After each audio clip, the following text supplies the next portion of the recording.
Manyi sirima likyandi sijja kuswaza.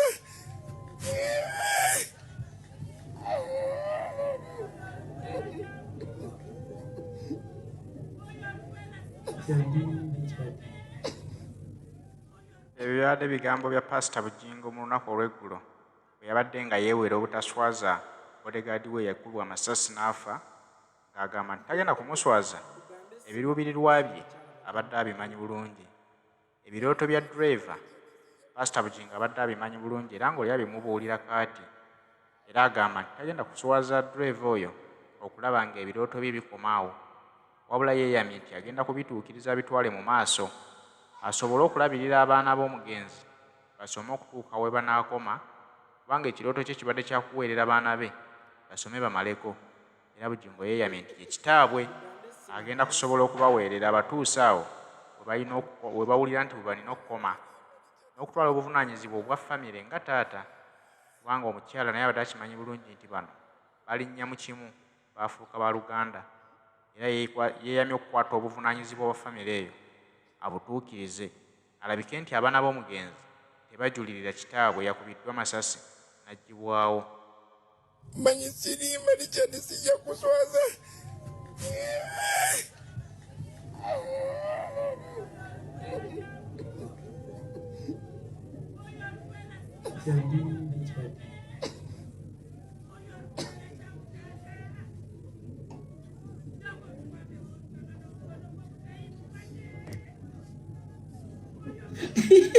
Katugambe Ssemaka yawasa abakyala babiri mu nju emu, Kaddulubaale ne Muganzirwazza. Laba omwana wa Kaddulubaale asembayo bw'ajja atufaako ekibwatukira nga talwadde. Tugenda mu kyalo okuziika. Kaddulubaale yaboyaana nnyo, Kaddulubaale yayaziirana nnyo, Kaddulubaale yeesansabaga nnyo, Kaddulubaale yakaaba nnyo. Naye Muganzirwazza teyatonnyeza yadde omunwe gw'ezziga n'erimu. Eno Kaddulubaale yabanga akaabira omwana we, ng'eno Muganzirwazza yo kyakasooli muno ku munwe nga bw'alya. Eno Kaddulubaale yabanga akaabira omwana we, ng'eno Muganzirwazza ali mu mboozi n'abakyala abafumba akatogo we baseka n'obukule be batema. Teyafunamu yadde ku nsonyi entonotono nti kale wadde ono omwana sinze mu muzaala tebaamusala ku kyenda kyange, naye muganda w'abaana b'enzaala be baasala ku kyenda kyange. Wadde ono omwana si wa kyenda kyange teyava mu nda yange, naye waakiri mwana w'abazze wange era aba mwana wange. Wadde ono omwana sinze mu muzaala ne tubadde tubeera mu nnyumba emu, ne mu kaseera akazibu ennyaaka emagombe ak'okuteeka ssanduuko mu ntaana, bateekeko amabaati, bateekeko obutimba, bayiweko enkokoto, Kaddulubaale yakaabanga yekka, yeesansabaganga yekka, yayaziirananga yekka, n'atuuka n'okuzirika nga Muganzirwazza ali wali ayimiridde nga tosobola kumwawula n'abaziisi, nga tosobola kumwawula n'abazzi. Teyafunamu na kuswalamu kugamba nti waakiri kaŋŋende nsemberere munnange baaba wange, waakiri akaabe wadde nze sikaabye naye nga nze musiisiitira nti bambiguma, nga yenze mmugumya nti baabaguma, nga yenze mmulaga nti bannanga omwana aluma, nga yenze mmuzzaamu endasi. Wano envuuvuumo zaatandika nga tetunnava na kuziika. Nti naye Muganzirwazza ono si yasse omwana wa Kaddulubaale, omwana eyeebasenga mulamu, ne bukeera ku makyanga mulamu, n'azannya, ne bagamba nti mu ttuntu afudde, waliwo ekyasse omwana. Naye ate bwe weetegereza bode ya language ya Muganzirwazza yalibanga ye yatigumbudde omwana wa Kaddulubaale mu ngeri ez'enjawulo, oba yamusindikidde byokoola, oba nga yamuwadde butwa. Omanye ebiseera ebyo tewabangawo nnyo bya postmortem ng'omuntu bw'afa ebyo ebyamankyolo nga tugamba bugambi afudde kibwatukira oba kikutuko, naye ng'abatuuze basobola okukola investigations ezaabwe, batandikirawo okusonga olugalo mu Muganzirwazza. Muganzirwazza yatandika okuswala, Muganzirwazza yatandika okuwulira nga tayala, ne mu kuddayo ewaka yatandika okuwulira nga tayala, olw'okuba nkola yaffe mu Buganda obutaviira bantu bafiiriddwa nga tebannaguma, twabasuzangako ennaku. Kaakati n'ewaka woono ewa Muganzirwazza ne Kaddulubaale mu maka ga mwami Kuseyini bwe kyali, twalindalindako bambi basobole okuguma, era twabakuumira ennaku ennungi zaali 7 ye wiiki nnamba. Abantu baatandika okwesomboola okuzza okukubagiza mwami Kuseyini ne mukyala Kaddulubaale olw'okuviirwako omwana omuggalanda. Naye wakati awo mu kukubagiza ate Muganzirwazza yakaaba nnyo omulanga gw'ataakaaba mu kuziika. omwana waffe bannange, omwana waffe. Ffenna abaaliyo mu kuziika twatunuulira muganzi lwazzanga gano amaziga gakaaba si maziga gaddala, wabula ge tuyita ag'amabikkansaamu, amaziga g'okukwenya, amaziga ag'obulimba. Kubanga singa gaali matuufu neri mu kuziika yaali gakaabye, naye oluvannyuma lw'obutagakaaba mu kuziika abantu ne bamusongamu olugalo. Yalabanga ensonga lwaki bamusongamu olugalo, lwa butalaga kunyolwa, lwa mubiri gwe butalaga kulumwa kwonna, kwe kusalawo okukaaba mu kukubagiza. Nene weebuuza, omuntu obulumi abujjawo mu kaseera k'omukubagiza than mu kaseera k'okuziika? Kuba akaseera k'okuziika kaliko akaseera k'okuteeka ssanduuko wansi mu ntaana, kaliko akaseera ka lastisini babiseeko amabaati olwo tokyaddamu mulaba, bataddeko obutimba olwo tokyaddamu mulaba, bakubyeko enkokoto olwo tokyaddamu mulaba. Akaseera ako nze nandirowoozezza nti amaziga amangi we gaalisingidde era ke kaseera akasinga akubaako okugezesebwa mu kufiirwa. Naye ono ye akaseera mwe yasinga okukaabira ke kaseera k'omukubagiza, lwa nsonga nti olwedde baali bamusonzeemu nti yaliba n'akakwate mu nfa y'omugenzi. Kati mu kugezaako okwagala okubuzaabuza nti sirina kakwate mu nfa y'omugenzi, kwe kusalawo akaaba ennyo mu kukubagiza than bwe yakaaba mu kaseera k'okuziika. Kyekimu ne Bujingo. Bujingo ag'amaziga g'oli mu kukaaba otuuka okukaaba akajwijwiri obenga embizzi gye bali mu kulaawa, gye bakutte ensigo gye bagenda okulaawa, nga tewagakaabira eri mu kuziika. Mbu kyogamba wano ku katuuti walumiddwa nnyo Richard okusinga akaseera Richard nga kkirira mu ntaana. Oba ani abuzannya, oba ani abuwandiika? Tuba tukyatendereza akasembyeyo nti kaabadde kanyuvu, ate ne baleeta akazzeeko mwana ttunga kanyumya okwanama. Eno firimu bagiyita Robadoba style ya robu. Musajja mukulu Bujingo yazza atadde robu mu katambaala Robadoba style, anyigako mpola. Era njagala okugamba Richard sijja kugamba kikuswaza, njagisijja kuswaza nawe kimanyi nti sirimba. Yagenza okulaba robu atandise omutima w'amaziga gaganya okujja, ko ye kanteekeko okunyinyibalanga embuzi esaba akaboozi mbalage nti bannange numiddwa nnyo Richard. Speech gye wakola mu kuziika Richard nga tewalaga kunyolwa okwo. Speech gye wakola mu kuziika Richard nga teyali y'amaziga, ne batuuka okuteeka Richard wansi mu ntaana tewakaabako ku maziga. Oluvannyuma lw'ekyo abantu batandika okusongamu nti naye kati okomyewo nankuba mpyo balaga nti Richard yakulumye nnyo na Robadoba style okuteeka robu mu katambaala. Richard sikulimba sijja kuswaza, era kimanyi nti sirimba. Richard onaamuswaza 10. Richard onaamuswaza 10. Richard wamuswaza swaza dda, wamuttanga ffala. Era emagombe bwe yatuuka Mukama yamubuuza nti otuuse otya, nti gwe mbadde nkuuma yanzise. N'amugamba gwe muliro gw'obadde okuuma ate akutta atya. Richard wamuswaza swaza dda. Richard okutandika okufutyanka n'enfaye okwo kwali kumuswaza. Richard okumutta kwali kumuswaza. Richard okubuzaabuza enfaye ku kituufu ekyamutta kwali kumuswaza. Richard okugenda emagombe nga neetategedde nti mukama we gw'abadde akuuma ate yamututte emagombe kwali kumuswaza. Kali bw'ogamba nti Richard sijja kukuswaza, Richard togenda mumuswaza 10 Bujingo. Richard wamuswazizza dda. Richard yaweebuuse dda. Richard yaswalukuse dda. Richard wamukkakkanyiza dda. Musajja mukulu ekisinza okunnyumira agenza okulaba abeeri emmanga tebawulira mbu akaaba, akazindaalo yabadde akeerabidde n'akasika akakomyewo. Richard sijja kukuswaza sirimba.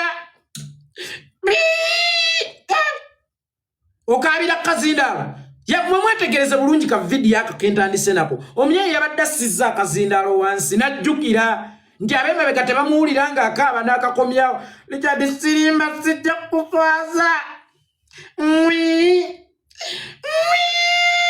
Gebisi gye bali mu kulaawa olimba.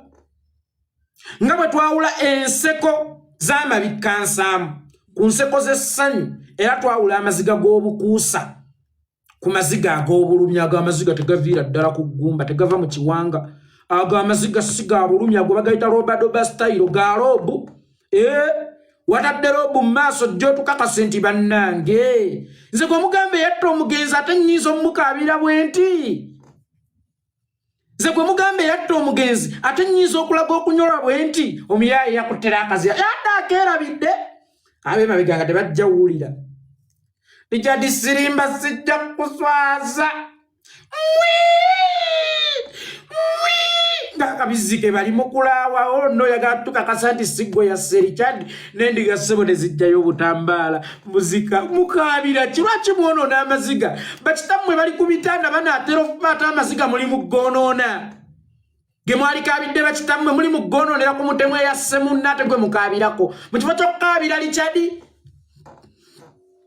ate mukaabira mulamu mu kifo ky'okukaabira Richard banyammwe basengammwe bali ku bitanda essaawa yonna ebiwugulu bibika nejjo nabadde ku situulu nendaba kinnamunyenye ekibika ne kimpitako bakitammwe banaatera offa banyammwe bagenda kufa bali ku bitanda muli ku maziga mwonoona ddala mulindiga mulindeeko amaziga mugenda gaita nnyo nga banyammwe oba bakitammwe bafudde mulekeraawo okwonoona amaziga gammwe mu bintu eby'ekisiru omuyaye n'akwata n'akazindaalo akakaabire kakazindaalo k'okwogererako n'alaba bwe yabadde aŋaŋala tebawulira bulungi n'akasika n'akazaana nawe kimanyi Richard Sirimba sijja kuswaza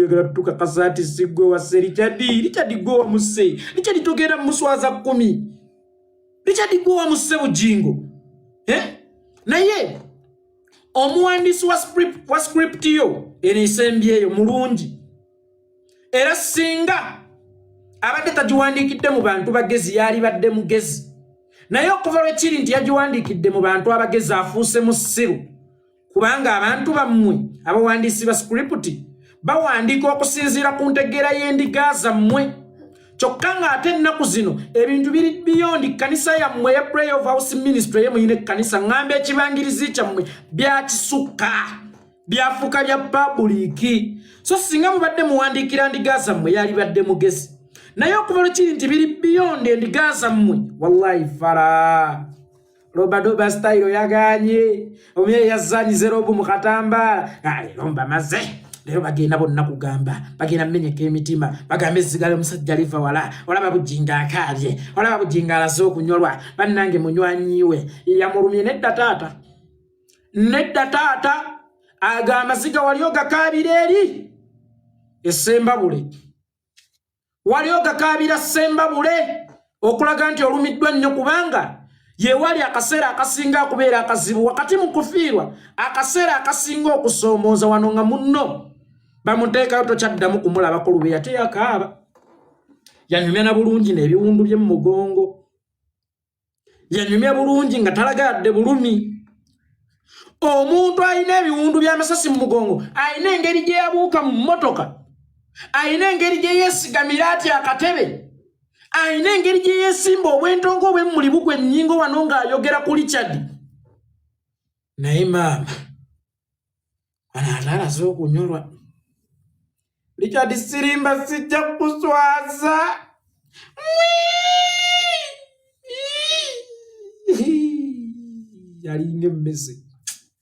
alinga emmese eri kamasu leka kutulimba akati yagambye Pentagoni egira erinda n'olukuŋŋaana olubaddeyo olw'okusola terukyalukoze Pentagoni ye egira erinda ekikulu si kyalukuŋŋaana lwakusonda ezasondwa edda ziriwa si gwe Pentagoni gwe oli mabulooka oli musenyu oli ki omuntu asobola okubeera e Bulaaya ng'ekampala azimba naye nga taliiwo ng'azimba kuba yesiye musenyu yesiye bulooka aziro ng'azaaweereza ssente kakati abakkiriza baasonda dda ssente za Pentagoni era baasuubizibwa nti 2023 Desemba bagenda kuba banyola kisumuzo nga bayingira Pentagoni ne guno gujja omusingi tegunnatandikibwa n'okikyusa n'ogamba kati bikyuseemu tugenda kuba tusiraanika okusima omusingi omwaka guno tugenda kutongoza okuzimba Pentagoni kakati olwaleero ze mu Pentagoni egira eyimirira mukwana emirimu gya Mukama tegiyimirira okufa kw'omuntu ebeera nga nsi gwe lwalifa omusana gulisigala gwaka bya bulijjo teguli yakabbulu obudde buliba bwakikome tewali bakirikyuka mu lwolifa kati tubuuza Richard yagenze na kiki ekya Pentagoni Lozi Bujingo Richard yagenze na kiki ekya Pentagoni mu lubuto lwema wali watereka amatofaali mu lubuto lwema wali watereka omusenyu mu lubuto lwema wali watereka ki seminti nga Richard twamuzise ne material yali zimbye Pentagoni lwaki Pentagoni eyimirira Richard yagenze na kiki ekibadde kirina okuzimba Pentagoni Richard wagenze na kiki yonna emagombe gy'oli ekibadde kirina okuzimba Pentagoni Bannayuganda abakkiriza abalokole mwasondako ku ssente nga muziwa Richard oba mwaziteekanga ku account omusumba Lozi Bujingo kwalinga signatory Msimanyi ndogedde bulungi akagamba ako ndogedde bulungi signatory temwaziteeka ku account kwalina emikono ku account zonna kwa mwateeka ssente munoonyerezo bakuliko omukono gwa Richard kati mbuuza okugenda kwa Richard kukomyawa enteekateeka ez'okuzimba Pentagoni yagenze na kiki olanya bwe yagenda parliament yayimiriza ejjaayo Kasarabanda teyatuula waawo mbagirawo Kasarabanda anitamongi teyatuula mbagirawo emirimu gya parliament ne gisagala nga gikwajja kubanga teyagenda na parliament olanya si yali parliament era bwe yafa Kasarabanda anitamongi n'atekinga over naffe tubuuza ono Richard eyakulumya ennyo gw'otagenda kuswaza ate akwataganirawa ne Pentagoni akwataganirawa ne kanisa olwedde Richard omusuubiza togenda kumuswaza ate otandikiddewo kumuswaza erinnya lyo likubiramu encungwa mu nnyumba ya Mukama yalamwotesa olwedde wamuswazizza dda owooza Richard sigenda kuswaza nga wakamala Richard sigenda kuswaza statement yawe yazzeeko eraze okuswaza Richard kubanga olaze nti mu Richard mwogaanidde okuzimba ennyumba ya Mukama Richard eri gyali agamba nagenze na kiki bannanga abali emagombe nazze na kiki ebintu byonna mbireseeyo ku nsi sente zibadde zisondebwa ez'okuzimba Pentagoni wallahi sibadde signatory ku akawunti yaazo nagenze na kiki ate oza Richard togera mumuswaza ate oli mukuswaza Richard zimba ekkanisa va mu muzannyo obalangirira byebyo nno ebya Pastor Lucius Bujingo nga yakyasabye endiga ze zisooke zimulekemu basooke bawummuze emirimu gy'okuzimba Pentagoni basooke bakungubagire mukadde w'ekkanisa eyamufuddeko Bannayuganda buli omu ensonga aziraba lulwe z'endiga bazigambye zirindeko okusonda kubanga babadde n'olukuŋŋaano olwa 18 omwezi guno nalwo lwayimiriziddwa obunnambiro basooke bamala okukungubagira Richard omukadde w'ekkanisa n'oluvannyuma balira abaddi lwe baliddamu okusonda ensimbi ez'okuyimirizaawo Pentagoni naye nga teweerabira Pentagoni baali balangirira nti nga lumu omusingi gutandika okusimibwa oluvannyuma lw'okubeera nti waliyo ssente zibaddeyo ku akawunti nga nnyingi nga zisobola okutandika emirimu gya Mukama kati awo endiga simanyi oba zigenda kuba zibanja omusingi ogwazisuubizibwa oba bagenda kubeera nga bakyakungubagira Richard bagambe nti ssente ezabaddewo zaziise Richard byonna biri wakati wa Pastor Bujingo n'endiga ze zijja zireeta omusajasi katooti mwe oba kyabadde kibuligedi yani nalabye bulanka bwa kibuligedi temwogera bye mutamanyi abo bakacugiiro ezo ennimi z'abakacugi munyalwanda temwogera bye mutamanyi buli alina kyeyayogedde ku nfa eya Richard n'ebintu ebitakwatagana bimugenda mwogera bukukeeredde genda okwata ennyoko era otiisetiise ennyoko tandikira ku nze idiot kumanya nnyoko gwatugulira data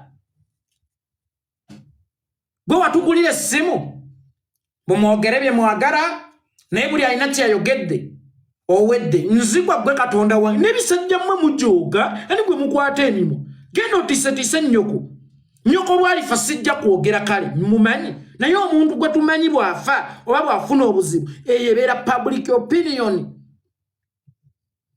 tebeera yaba individual tebeera ya family tebeera yabasuma yokka wabula ebeera public. Bujingo is a public figure kyonna ekimutukako tukkirizibwa kidiscussingako whether kiba favoringa oba nedda genda otiisetiise ennyoko mugenda kukiraba kagenda kubajjuutu kagenda okajjuutusa ennyoko omusirusiru yazaala ekiwottonono